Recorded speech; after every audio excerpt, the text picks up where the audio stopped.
어리석은 세상은 너를 몰라. 누에 속에 감춰진 너를 못 봐. 나는 알아 내겐 보여 그토록 찬란한 너의 날개. 겁내지만 할 수 있어. 뜨겁게 꿈틀거리는 날개를 펴 날아올라 세상 위로.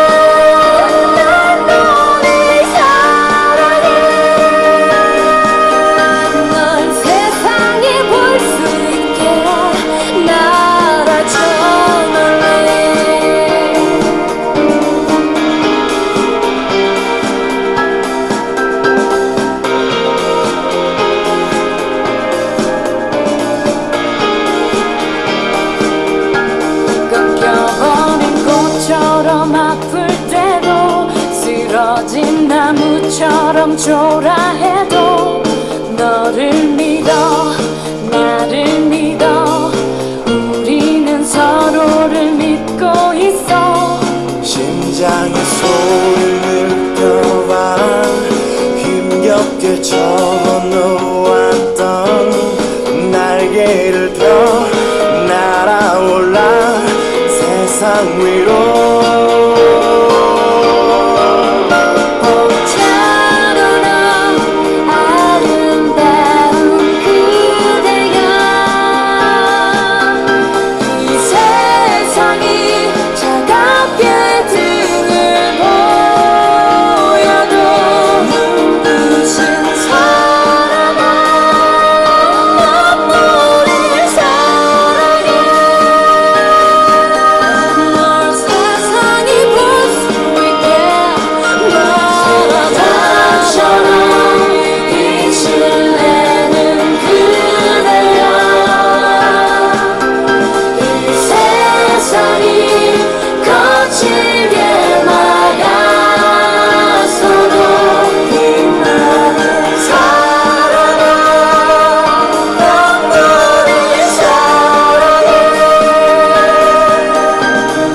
세상이 볼 수 있게 날아줘버려.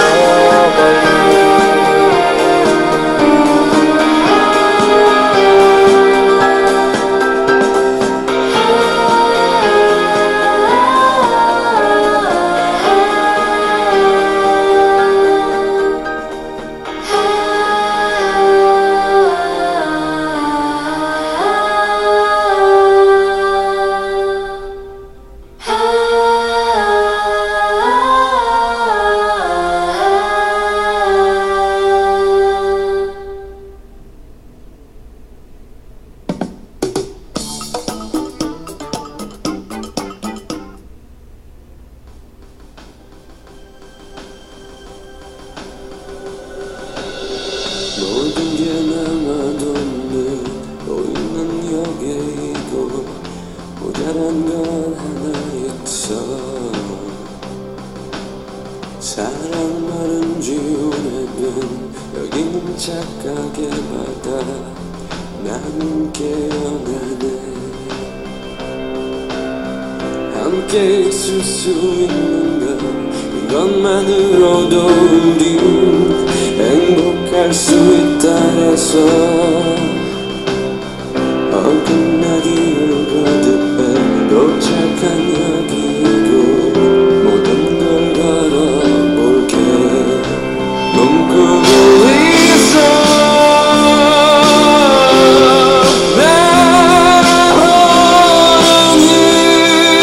날아오르는 새처럼 자유롭기를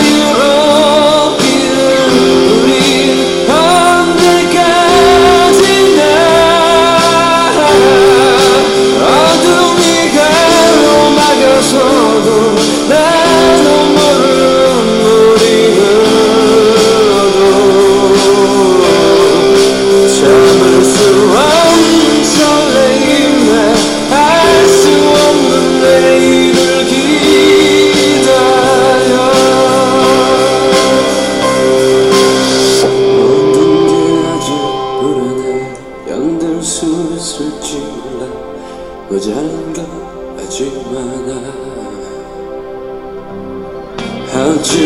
눈물이 살아나 이것은 네 마음마다 나는 빠져든데 꿈꾸고 있어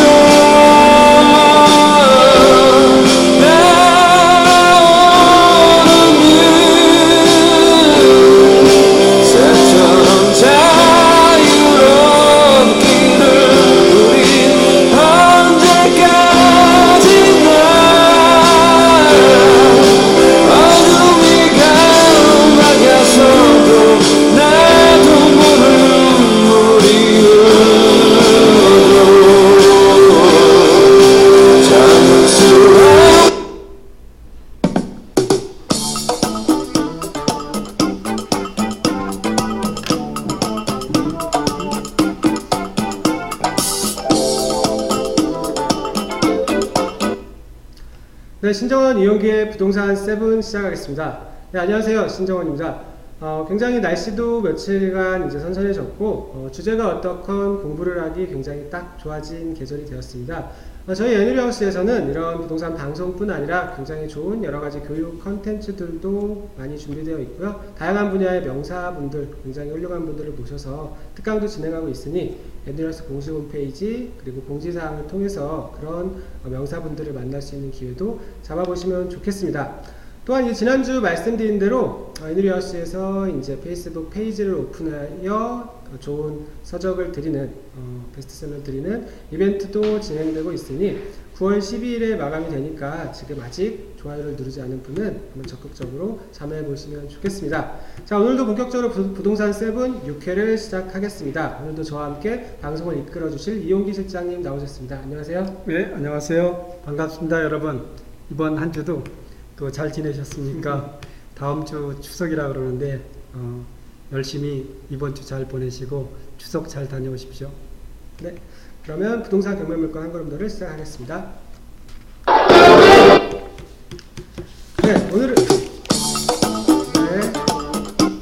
오늘도 어김없이 김 PD님이 방송 사고를 쳐주셨는데요. 부동산 7의 첫 번째 코너 경매물건 한 걸음 더를 시작하겠습니다. 오늘부터 4주간에 걸쳐서 주택 임대차 보호법에 관련된 내용을 심도 있게 차근차근 다룰 예정입니다. 오늘 첫 번째 주제로 주택 임대차 보호법 중에서 대항력과 우선 변제권, 최우선 변제권 이렇게 세 가지를 알아보겠습니다. 먼저 이제 주택 임대차 보호법은 1981년도에 상대적으로 사회적 약자인 임차인을 보호하기 위해서 제정된 법률인데요. 민법에 대한 특별법으로 제정이 되어서 만약에 주택 임대차에 관한 분쟁이 생겼을 경우에는 민법에 우선하여 임대차 보호법에 근거하여 시시비비를 판단하는 그런 좋은 임차인을 위한 위에 마련된 좋은 법률입니다. 그럼 이제 실장님 하나씩 살펴볼 텐데 네. 대항력에 대해서 한번 설명해 주시겠어요? 대항력이란 자기의 권리를 제3자한테 주장할 수 있는 권리를 말합니다. 우리가 주택 임대차 보호법에서 대항력이라면은 임대차 계약을 맺은 임차인이 주민등록을 전입한 날, 그 다음날 0시부터 대항력이 발생합니다. 그러니까 그 이후로는 제3자, 그러니까 주인이 바뀐다든지 했을 때 자기 권리를 주장할 수 있는 겁니다. 주택임대차 보호법이 생기기 이전에는 주택임대차라는 게 채권계약이기 때문에 주인이 바뀌면은 새로운 주인이 임차인 보고 나가 그러면 나갈 수밖에 없습니다. 그런데 이 대항력이라는 게 생겨서 제3자, 새로운 주인한테도 자기 권리를 주장할 수 있게 된 겁니다. 네, 제3자에게 이제 보증금을 돌려받을 때까지 나가지 그렇죠. 않고 네. 버틸 수 있는 권리이고 다만 네. 대항력은 지금 배당에 참여하기 위한 권리라기보다는 내가 내 권리를 그렇죠. 보증금을 돌려받기를 낙찰자에게 주장할 수 있는 권리 이렇게 볼 수 있겠습니다. 그 다음에 이제 우선 변제권에 대해서도 설명해 주시죠. 네, 원래 주택임대차 보호법이 생기기 전에 그 임차인하고 집주인하고 맺은 계약은 채권계약이었습니다. 그래서 다른 우리가 물건이라면 저당권 이런 것보다는 권리가 항상 밀려 있었거든요. 근데 민사특별법에 의해 갖고 임차인이 전입을 하고 확정일자를 받으면은 그 이후에 다른 물권자 그 사람보다 우선 변제력이 있습니다. 그러니까 만약에 오늘 임대차 계약을 맺고 전입하고 확정일자를 받았다 그러면 그 다음 날부터는 우선 변제권이 발생해서 그 이후에 저당권이 생겼다 그러면 그 저당권자보다는 우선 변제받을 수 있는 권리입니다. 네.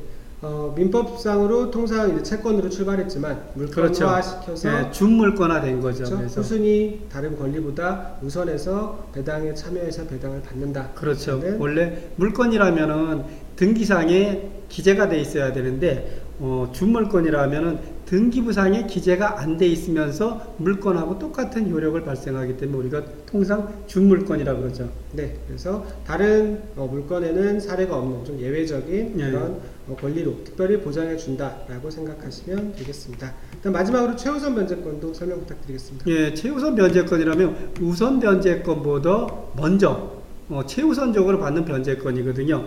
일단은 최우선 변제권이 되려면은 임차인의 금액이 서울시나 아니면 뭐 광역시 아니면 뭐 지방마다 그 기준이 있거든요. 그 기준보다 적은 소액 임차인 같은 경우는 다른 물권자보다 최우선적으로 먼저 자기 보증금에서 일정 부분을 변제받는 걸 최우선 변제권이랍니다. 네, 다른 권리와는 조금 다르게 그렇죠. 순서를 무시하고 일정 그렇죠. 자격 요건이 되면 가장 먼저 그 배당금에서 나눠주는 임차인에게 나눠주는 그래서 특별히 좀 소액 임차인을 법률로 보호해준다 그렇죠. 라고 예, 예. 보면 되겠는데 또 이거를 악용하는 사례도 굉장히 또 많죠. 그렇죠. 이게 우리가 가끔 보면은 그 경기도 수도권 일대에 보면은 대출이 거의 다 찬 집을 또 대출해 준다고 이렇게 벽보 붙여 있습니다. 그래서 일부 그 사채업자하고 중개업자가 짜고 소액 임차인 최우선 변제를 악용해서 몇 번 그러다가 결국은 인천법원에서 걸려갖고 문제가 됐었습니다. 그래서 특히 이런 부분에 소액 임차인이 여기에 혹시 피해를 보는 분이 없도록 조심해야 될 것 같습니다. 네, 여기에 관련된 내용은 또 다음 방송이나 다다음 방송에 네, 한번 차근차근 다뤄보도록 하겠습니다. 그럼 이제 사례를 통해서 이 대항력, 우선 변제권, 최우선 변제권, 임차권에 대해서 살펴보겠습니다. 첫 번째 사례는 사건 번호 2008 타경의 7618 강서구 내발산동에 위치한 영주 빌라이고요. 대지 지분 9평, 전용 면적 20평 정도의 조금 오래된 다세대입니다. 이 케이스는 배당 신청을 안 한 선순위 임차인 케이스죠. 예, 일단은 우리가 통상 임차인이 배당 신청을 안 하면은 배당 신청을 하든 안 하든 이 부분 갖고는 혹시라도 가장 임차인이라고 착각하는 경우가 있습니다. 근데 우리가 배당 신청을 안 하는 이유는 임차인이 첫 번째는 몰라서 배당을 신청을 안 한 경우가 있습니다. 송달이 안 된다든지 아니면은 송달이 됐는데도 자기 권리를 잘 몰라서 배당 신청을 안 하는 경우가 있거든요. 그리고 두 번째는 임차인이 현재 보증금보다는 자기가 전에 계약했던 보증금이 훨씬 적어서 만약에 배당을 신청한다 그러면은 계약 해지하고 새롭게 임대차 계약을 맺어야 하기 때문에 보증금이 비싸면 어떻게 하겠습니까? 현 상태로 그냥 유지하고 싶어서 배당 신청을 하는 경우가 있거든요. 그렇죠. 그래서 둘 중에 하나입니다. 네, 정리하자면 우선 우리가 투자 물건을 살펴볼 때 임차인이 매각 물건 명세서에 전입 신고만 되어 있고 확정일자나 기타 보증금 내용이 없을 때는 또 초심자분들 같은 경우에는 이런 임차인 가짜가 아닐까라고 무턱대고 덤벼드는 경우가 굉장히 많은데 다만 지금 말씀하신 것처럼 순순히 임차인은 배당 요구를 하지 않아도 자기 권리를 충분히 지킬 수 있는 여지가 있기 때문에 전입 신고만 되어 있다라고 해서 이를 가장 임차인이라고 그냥 무턱대고 판단하는 것은 굉장히 그렇죠. 위험하다. 왜냐면은 법원 물권 명세서나 현황조사서에 전입일자만 있고 확정일자나 임차보증금이 없다는 거는 일단은 집행관이 갔을 때 현장에서 임차인을 못 만났다는 거고 또 문건을 송달했는데 임차인이 받았다 하더라도 권리 신고를 안 한다 그러면 보증금이나 확정일자를 법원에서는 알 수가 없거든요. 그렇죠. 예. 네, 그 부분 염두해 주시면 좋겠고요. 두 번째 사건을 보겠습니다. 두 번째 사건은 2014 타경의 23,338 23338 강서구 외발산동의 대덕 하이츠 빌라고요.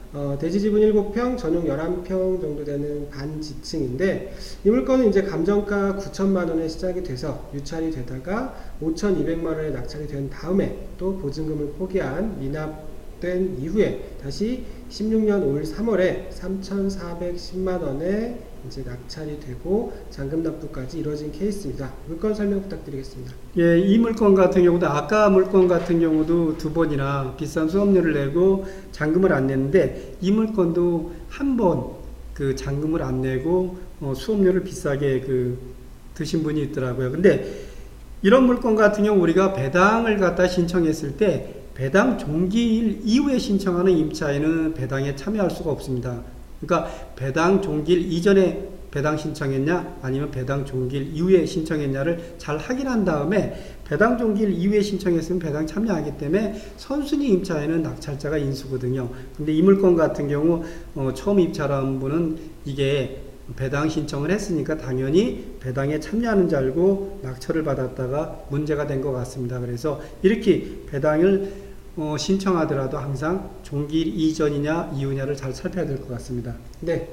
정리하자면 말씀하신 대로 이제 매각물건 명세서에 배당 요구 종기일 날짜가 기재가 되는데 본 사건 같은 경우에는 2014년 12월 16일로 명확하게 기재가 되어 있습니다. 그럼 임차인은 이 날짜보다 더 빨리 그렇죠. 먼저 네. 배당 요구를 해야 하는데 여기 임차인 유승자 씨 같은 경우에는 2016년 1월 25일에 배당 요구를 하였기 때문에 이 배당 요구의 효력이 없다. 그래서 참여를 못하죠. 임차인은 낙찰 가격과 무관하게 보증금을 한 푼도 배당받을 수 없고 그리고 선순위 말소기준 권리보다 빠른 선순위 임차인이기 때문에 낙찰자가 보증금을 전액 물어줘야 되죠. 그렇죠. 위험한 케이스가 되겠습니다.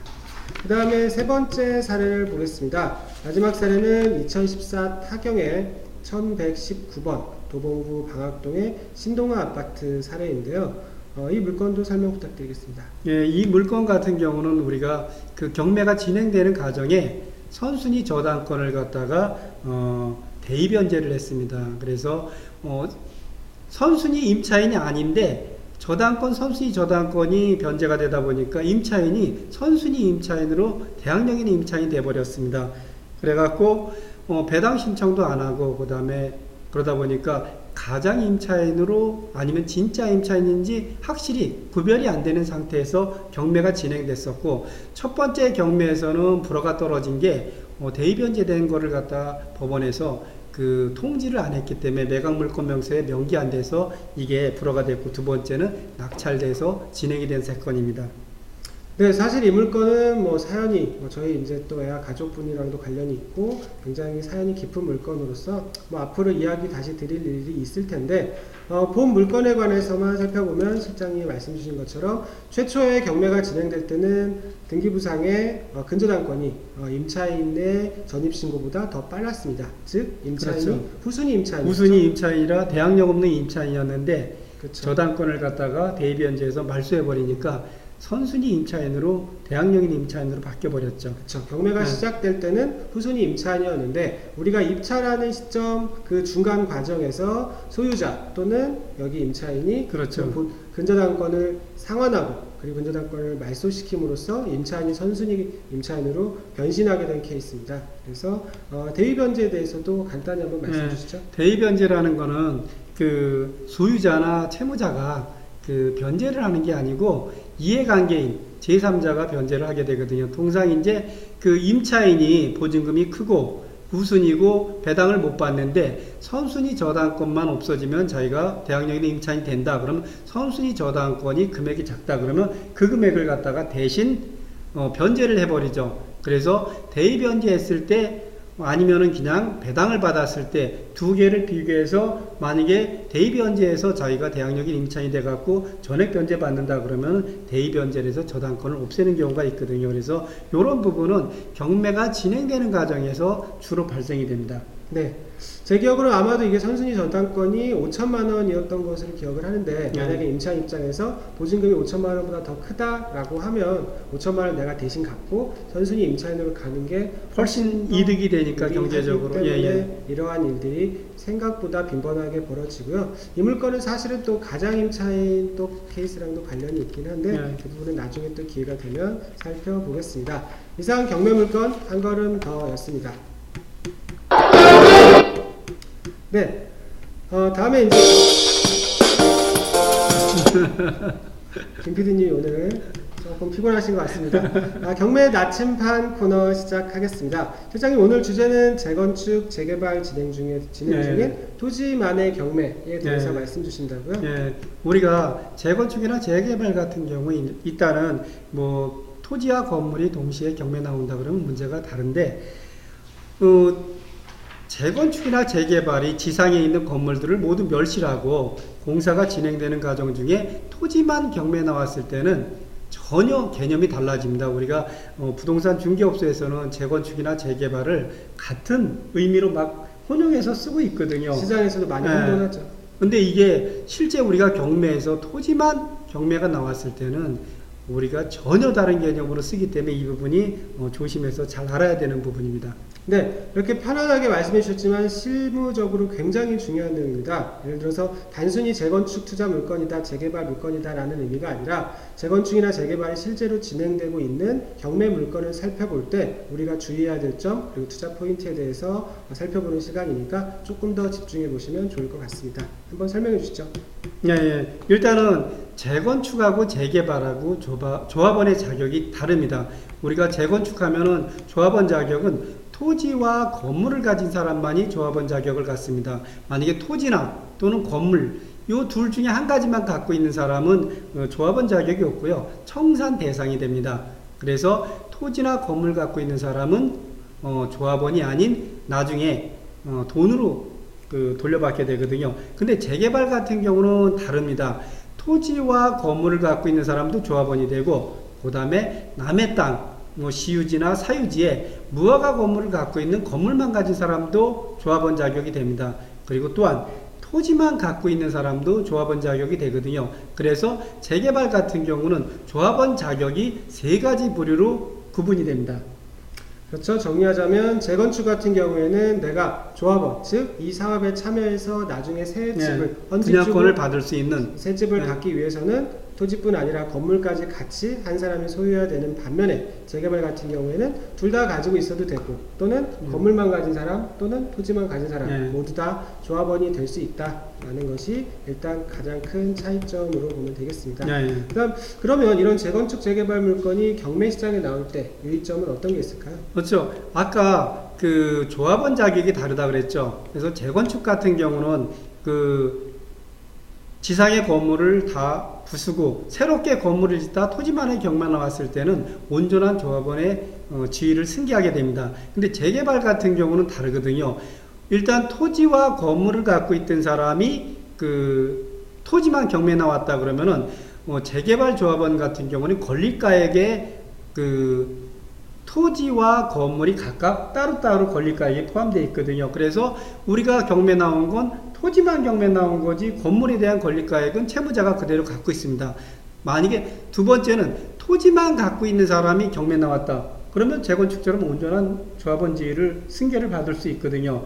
그리고 세 번째, 무허가 건물만 가지고 있는 사람은 경매 시장에 나올 수가 없겠죠. 그렇죠. 그래서 첫 번째나 두 번째인데 토지와 건물을 갖고 있던 사람이 건물이 없어진 상태에서 토지만 경매 나왔을 때는 우리는 토지 부분의 권리가액, 보통 이제 토지와 건물이 권리가액 보면은 한 3대 7이나 8대 2 정도에 갖고 80%나 70% 정도가 토지가액, 그 다음에 나머지 20, 30%가 건물가액이거든요. 그래서 전체 가액 중에 우리가 인수받는 거는 7, 80%밖에 안 되죠. 그럼 나머지 20%, 30%는 어디로 가는 거죠?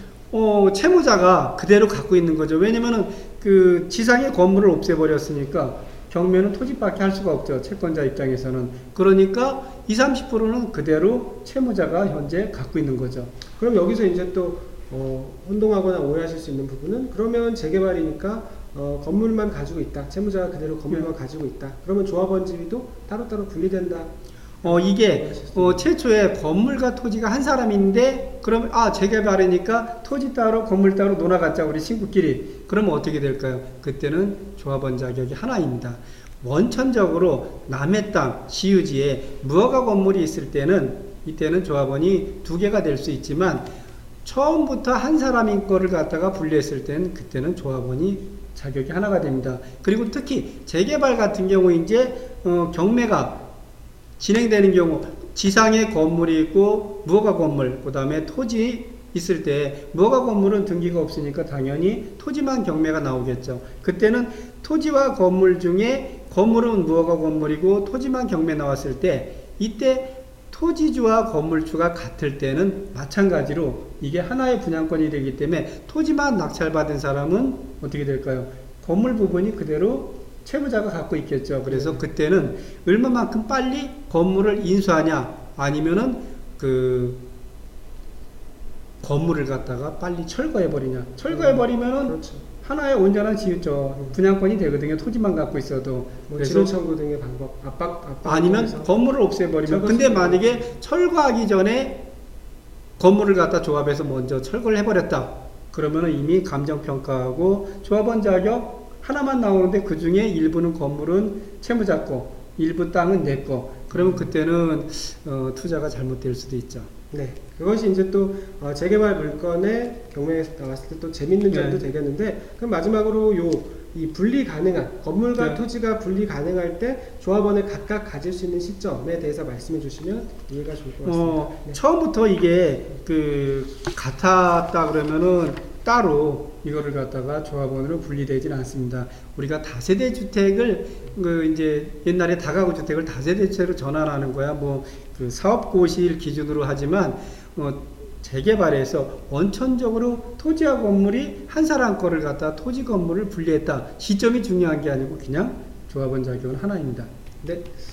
그 다음에 이제 그럼 한번 사례를 통해서 살펴보겠는데요. 재건축부터 먼저 살펴보겠습니다. 이번 경매 물건은 2013 타경의 18,070번 영등포구 대림동에 위치한 지금 경매 사건에는 대지 54평으로 나와 있습니다. 감정가 6억 원 조금 못 미치는 가격에 매각이 진행이 되다가 유찰 후 4차에 3억 6,600만 원에 낙찰이 되었는데요. 이 물건에 대해서 설명해 주시죠. 예, 이 물건 같은 경우는 우리가 재건축입니다. 아까 얘기했듯이 재건축 같은 경우는 매수인이 조합원 지위를 갖다가 온전히 승계를 하거든요. 그래서 조합원의 권리가액에다가 분양가 그 차액에만큼은 이제 부담금을 추가로 내고 그러면 온전하게 나중에 입주권을 갖다가 받아서 입주할 수 있는 물건이거든요. 그래서 이런 물건들은 우리가 경매 나온다 하더라도 토지만 낙찰받아도 하등의 문제될 게 하나도 없습니다. 그래서 매각 물건명에서 현황 써놓은 거에 보면은 이 부분에 대해서 온전한 조합원 지위를 승계하고 그 다음에 또 분양권이 몇 동, 몇 호라는 호수까지 자세히 설명이 되어 있습니다. 조합원 자격을 그대로 승계하는 그런 물건이었고, 네. 그 다음에 추가 분담금, 정해진 추가 분담금은 예, 그렇죠. 이제 조합원의 권리가액에다가 분양가의 차액에 대해서는 추가 부담금을 내야겠죠. 그럼 이 물건의 분양 가격이 4억 2,700만 원이다. 그리고 지금 추가 분담금이 기재된 게 3천만 원 정도라고 하면 네. 지금 3억 6,600만 원 더하기 3천만 원에서 거기다가 네. 그 다음에 또 이 사람이 이주하면서 또 이주 비용을 받았으면 그 부분도 채무로 남았으니까 나중에 이제 반환을 해야겠죠. 그렇다면 네. 기존 소유자가 발생시켰던 그런 이주 비용도 네. 낙찰자가 그렇죠. 승계해서 반환한다. 네. 그러면은 여기 지금 만약에 이주비는 기재되지 않았지만 이주비가 네. 있었다라고 그런 하면 부분은 조합에 문의하면은 자세히 가르쳐 드리고요. 그 다음에 이제 가장 중요한 거는 낙찰가하고 그 다음에 시장에서 매매되는 거래가액이 얼마나 차이가 나냐가 중요하겠죠. 네, 지금 굉장히 중요한 부분도 말씀하셨는데 기재되지 않은 내용 중에서도 이주비에 대해서는 입찰 전에 조합에 반드시 체크해서 이 부분은 내가 인수하는 금액이 되니까 내가 낙찰 가격 외에 추가로 부담하는 금액, 추가 분담금 외에 또 추가로 내가 인수해야 되는 금액이라는 점을 명심하시면 좋겠고요. 그 다음에 간혹 가다가 이제 이게 시점이 조금 더 지연돼서 이 추가 분담금에 대해서 미납해서 연체이자가 연체이자 부분도 부담을 해야겠죠. 네, 연체이자까지도 낙찰자가 승계한다. 라고 보면 되겠습니다. 그 다음은 이제 재개발 물건이죠.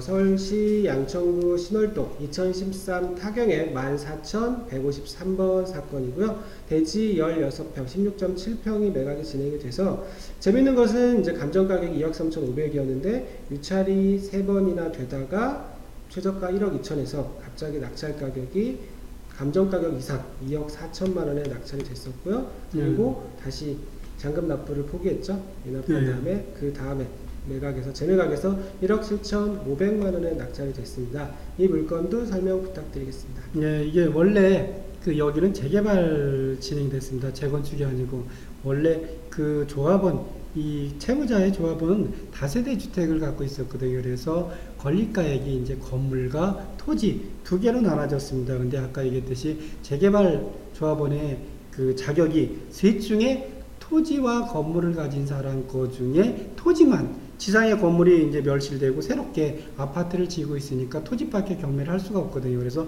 토지만 경매가 나왔기 때문에 토지에다가 이 조합원이 온전하게 되려면은 건물가액, 이 채무자의 건물가액도 추가로 그 매입을 해야 되거든요. 그래서 보면은 입주권의 일부인 토지 지분만 분리 매각하고 완전한 입주권을 위해서 토지 매도인과 별도의 그 협의와 추가적인 비용이 들어간다라는 건 건물가액만큼을 채무자한테 매수해야만이 향후 입주할 때 등기부를 갖다 100% 자기 거로 하지. 그러지 않으면 등급에 공동 명의로 들어갈 수가 있거든요. 그래서 이런 부분은 우리가 항상 그 조합에다 문의하면은 토지와 건물의 권리가액을 알 수가 있습니다. 감정평가했을 때 그런 그 비율대로 해갖고 얼마 정도 되는지, 그리고 또 마찬가지로 이 처음에 입찰한 사람이 이 금액으로 입찰했다가 아마 건물가액 부분을 놓친 것 같습니다. 그리고 또 시장에 거래되는 가격이 조합원 시장 거래 가격 얼마인가도 확인을 해야겠죠. 네. 경매 시장에 재개발 물건, 재건축 물건이 나왔을 때 상대적으로 재건축 물건이 내가 투자하기에는 안전하고요. 그 다음에 재개발 케이스인 경우에는 건물 가격에 대해서 추가로 인수할 부분이 발생할 그렇죠. 수가 있으니 여기에 대해서는 각별하게 유의하셔야 되겠습니다. 이상 경매 나침판이었습니다.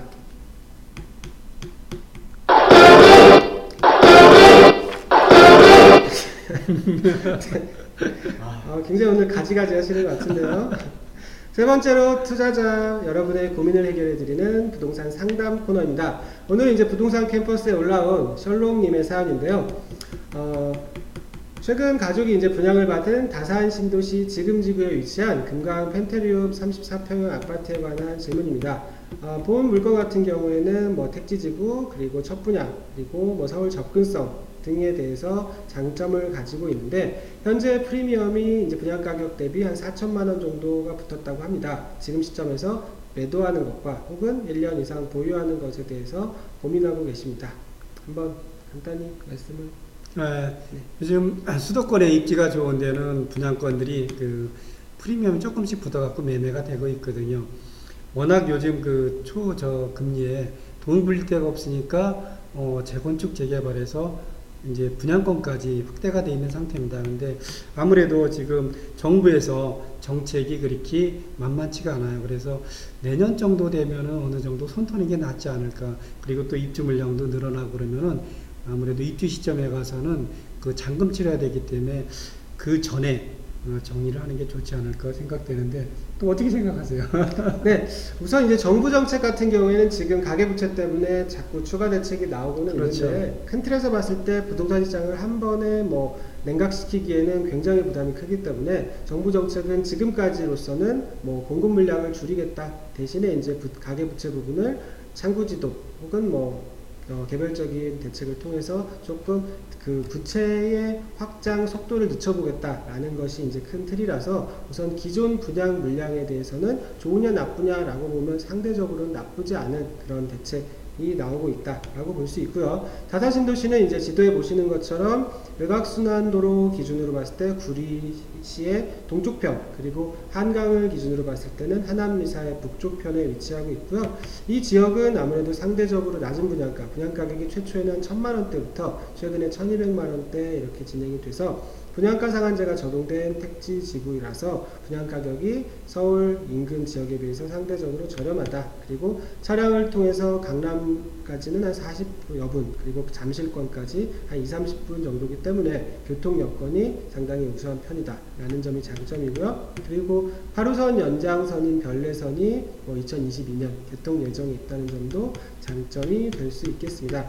다만 이제 지난해 분양했던 민영 아파트들이, 여기가 이제 공공택지여서 전매 제한이 민간 분양은 1년, 그리고 공공 분양은 3년인데 이제 1년이 되어 가면서 이제 이달부터 전매 제한이 풀립니다. 그래서 연말까지 전매 제한이 순차적으로 해제가 되는데 대략 한 3,000 가구 안팎으로 이제 전매 제한이 해제가 돼서 일반 시장에 풀릴 것으로 예상이 되고요. 다만 이제 웃돈들이 지금 프리미엄이 한 4,5천만 원 정도로 붙어 있는데 개인적으로 봤을 때는 뭐 지금 34평형 기준 한 4억 원, 지금 프리미엄 붙은 가격 기준으로 4억 원에서 4억 5천만 원 정도는 최근 수도권 시장 가격 상승 분위기로 봤을 때는 가격이 뭐 아주 높은 수준은 아니다. 즉 주가 상승 여력은 충분히 있다라고 보이는데 다만 한강 이남 지역의 하남 미사랑 송파 위례 지역의 입주 물량이 내년부터 본격적으로 쏟아질 예정이기 때문에 단기적으로 공급 물량에 의한 단기 가격 조정 가능성은 좀 높다라고 봅니다. 그래서 조언을 드리자면 한 3년 이상 투자로 봤을 때는 좀 편안하게 가져가시는 것도 충분히 좋은 전략이지만 단기적으로 봤을 때는 한 내년 상반기 정도가 첫 번째 매도 타이밍이 되지 않을까 생각을 합니다. 즉 단기 고점이 될 가능성이 높고요. 지금보다는 올 연말이나 내년 상반기 정도의 매도를 검토하시면 좋을 것이라고 생각을 합니다. 이상 고민 상담 코너였습니다. 네, 마지막으로 부동산 세븐의 마지막 코너 낙찰 가격을 맞춰라입니다. 지난주부터 이제 시작이 되었는데 지난주에 참여해 주신 굉장히 여러분의 이제 시청자 여러분이 계신데 지난주 물건이 아쉽게도 취하가 돼서 이번 주는 개인적으로 절대 채무 금액이 굉장히 크고 취하되지 않을 만한 물건으로 가져왔습니다. 그리고 여러분도 상대적으로 좀 쉽게 예상 낙찰 가격을 한번 점쳐볼 수 있는 그런 물건으로 가져왔으니 한번 적극적으로 참여해 보시면 좋겠습니다. 지금 이제 시청자 여러분께서 낙찰되기 전까지 댓글 등을 통해서 예상 낙찰가를 적어주시면 낙찰 가격과 가장 가까운 금액을 적어주신 분께 매주 베스트셀러 책 한 권을 선정해서 여러분께 배송해 드리니 많은 참여해 주시면 감사하겠습니다. 오늘의 낙찰가를 맞춰라 물건은 9월 20일 즉 다음주 추석 연휴 지나고 화요일에 매각이 진행이 되는 인천 연수구 송도동 송도 풍림 아이언 아파트 34평형이고요. 사건 번호는 2016 타경에 50만 2861번 50286 사건입니다. 이 물건에 대해서 한번 예상 낙찰가를 저희가 한번 적어 보겠습니다. 네.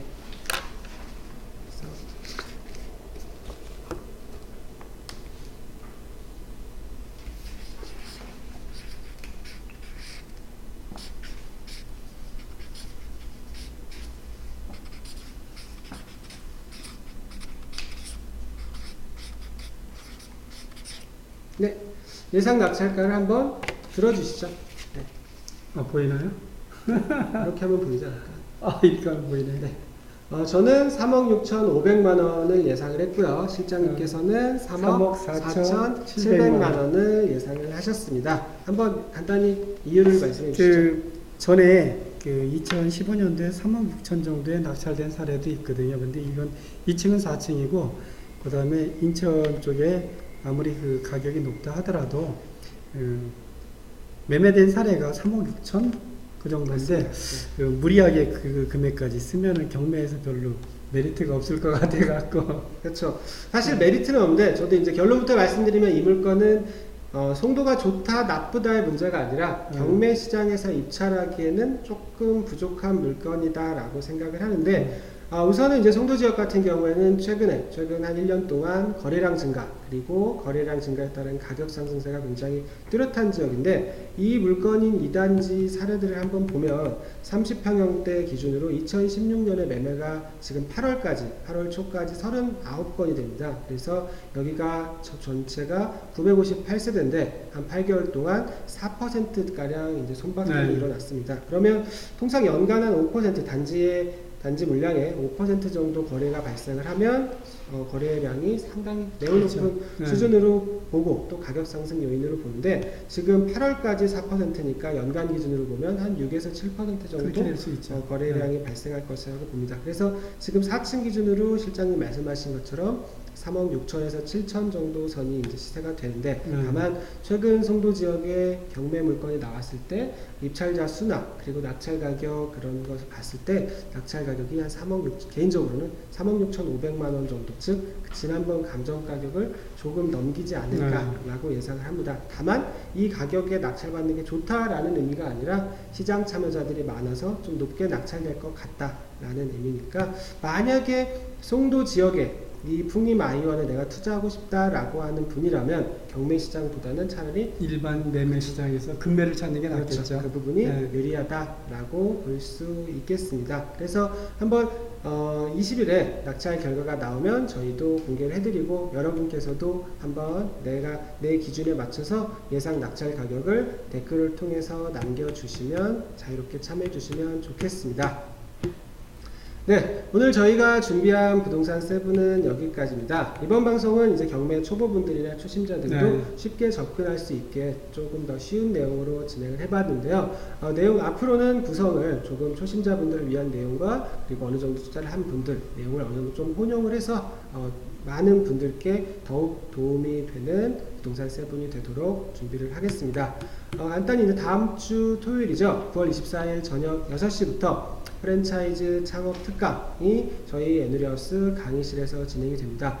지금 이 연사분은 굉장히 유명하신 분인데, 과거 광교 신도시 개발계획 수립부터 롯데 신세계 등의 지역별 점포 출점, 즉 롯데나 신세계가 점포를 신규로 낼 때 직접 컨설팅을 받고 이 상권이 좋으냐 그렇지 않느냐, 출점하는 것이 바람직하냐, 그런 커다란 전략까지도 수립하는 것에 대해서도 참여하신 한국 최고의 입지 분석, 상권 분석 전문가 김현순 대표님을 굉장히 어렵게 모셔서 진행하는 특강이니 저희 에누리하우스 공지사항을 참고하셔서 만약에 관심 있는 분, 내가 창업이나 뭐 커피숍 혹은 뭐 화장품 가게 등등